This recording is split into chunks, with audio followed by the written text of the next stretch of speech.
Yang ingin saya katakan adalah bahwa kalau memang argumentasinya soal politik uang, soal politik berbiaya mahal, saya kira tidak harus mengembalikan itu ke DPRD karena domain politik berbiaya mahal itu kan ada di politisi, Mhm, ada di elit dan partai politik. Soal politik uang, kan semua calon itu ada di partai politik. Soal misalnya mahar politik untuk mendapatkan dukungan partai, itu kan ujung-ujungnya di partai politik, Mas. mhm, Jadi rakyat kita datang ke TPS, ada politik uang ataupun tidak, mereka datang ke TPS karena bagi mereka ini adalah pesta 5 tahunan dengan logistik ataupun tidak ada logistik, masyarakat akan mencoblos mhm. siapapun calon yang mereka pilih, entah itu level DPRD, kabupaten, kota, provinsi, termasuk juga soal siapa yang akan menjadi calon-calon kepala daerah itu yang pertama. Yang kedua, ya tentu kalau dipilih oleh DPRD ini kan menghilangkan keistimewaan rakyat untuk menentukan, apa namanya, kepala daerahnya yang sesuai dengan selera. Bisa saja misalnya ada kepala daerah yang diinginkan, dia bagus, dia hebat, cuman karena dia misalnya tidak bisa mencalonkan diri dan yang dipilih oleh DPRD adalah mereka yang tidak terkenal, mungkin perilakunya nyebelin dan tidak memiliki rekam jejak yang hebat.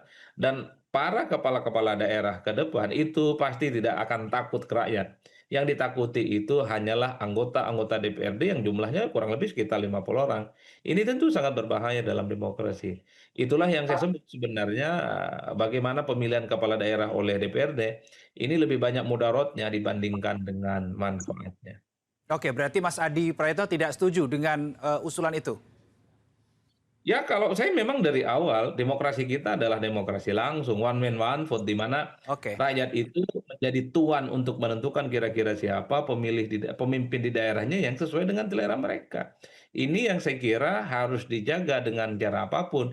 Kalau alasannya misalnya adalah politik uang, benahi partainya. Semua partai harus Mhm. bersepakat.